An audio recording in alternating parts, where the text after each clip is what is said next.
కొంచెం ఓకే మళ్ళీ sir association నందు వివిధ క్యాడర్లో సెలెక్ట్ అయిన మేము ఎలాంటి రాగద్వేషాలకి ఉండకుండా సీనియర్ జూనియర్ అనే భేదాలు లేకుండా అసోసియేషన్ విలువలకి గౌరవించి అసోసియేషన్ ఉన్నతికి మేము పాటుపడతామని ప్రమాణం చేస్తున్నాం.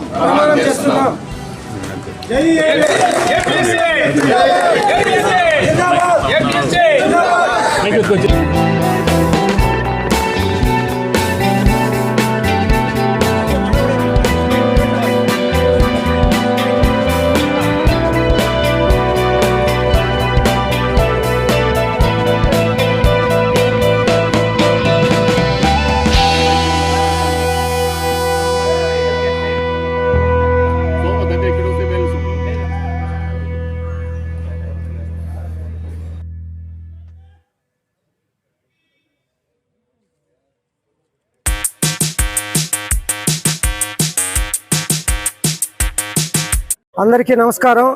ఈరోజు మన ఆంధ్రప్రదేశ్ సర్వే ఉద్యోగుల సంఘము చిత్తూరు జిల్లా అసోసియేషన్ ఎన్నికల్లో అందరూ పార్టిసిపేట్ అయ్యి మన చిత్తూరు జిల్లా 4 డివిజన్ల నుంచి అందరూ సభ్యులు ఇక్కడ హాజరయ్యి ఏకగ్రీవంగా ఈ బాడీని ఎన్నుకున్నందుకు ప్రతి ఒక్కరికి కృతజ్ఞతలు తెలియజేస్తున్నాము. అలాగే మా పైన మీరు ఉంచిన ఈ బాధ్యతని వమ్ము చేయక మేము సీనియర్స్ జూనియర్స్ అనే భేదం లేకుండా ప్రతి ఒక్క సమస్యని మా దృష్టికి తీసుకొచ్చిన వాటిని జిల్లా స్థాయిలో రాష్ట్ర స్థాయిలో జరిగే వాటిని రాష్ట్ర స్థాయి సంఘానికి పంపించి మేము వాటిని పరిష్కరించి కృషి చేస్తామని మీకు తెలియజేస్తున్నాం. ధన్యవాదాలు. Thank you. ఈరోజు Andhra Pradesh survey employees association Chittoor body election కోసము నేను ఎలక్షన్ కమిషన్గా అపాయింట్ అయ్యి ఇక్కడ ఎలక్షన్ ఆఫీసర్గా నేను ఈ విధులు నిర్వహించాను. ఇందులో 11 మంది పోస్టులు ఉంటాయి, 11 మంది బాడీలో ఉంటారు. ఆ 11 మందికి గాను 2 మాత్రమే ఎలక్షన్ నిర్వహించారు. మిగతా 9 కూడా ఇనామినస్గా డిక్లేర్ చేయడం జరిగింది. సో ఇక్కడికి వచ్చిన ఓటర్స్ అంతా కూడా 44 మంది ఓటర్స్ అంతా కూడా ఫోరంతో పూర్తిగా ప్రొసీజర్ ప్రకారం చేయడం జరిగింది.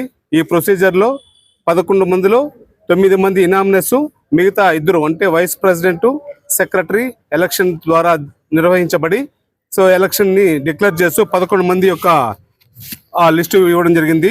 ఇందులో ప్రెసిడెంట్గా కిరణ్ కుమార్ గారు, వైస్ ప్రెసిడెంట్గా యోగేష్ గారు, సెక్రటరీగా లోకనాథం గారు, జాయింట్ సెక్రటరీగా కృష్ణమూర్తి గారు, ట్రెజరర్గా ఎస్ రామాంజులు గారు, అలాగే ఈసీలో 6 మంది సమీరా గారు, చిన్ని కృష్ణ గారు, ఉమాశంకరయ్య గారు, సురేంద్ర నాయక్ గారు, గోపీనాథ్ గారు, భాస్కర్ గారు వీళ్ళని డిక్లేర్ చేస్తూ మనము ప్రొసీడింగ్స్ ఇవ్వడం జరిగింది. సో ఈ బాడీ మొత్తం కూడా ఈ డిక్లరేషన్తో బాడీ ఇంకా విధులు నిర్వహిస్తారు. ఈ కాలం వచ్చి 3 సంవత్సరాలు ఈ బాడీ ఉంటుంది. ఈ బాడీ 3 సంవత్సరాలు సర్వే అభ్యున్నతికి కృషి చేస్తారని తెలియజేయడం జరిగింది.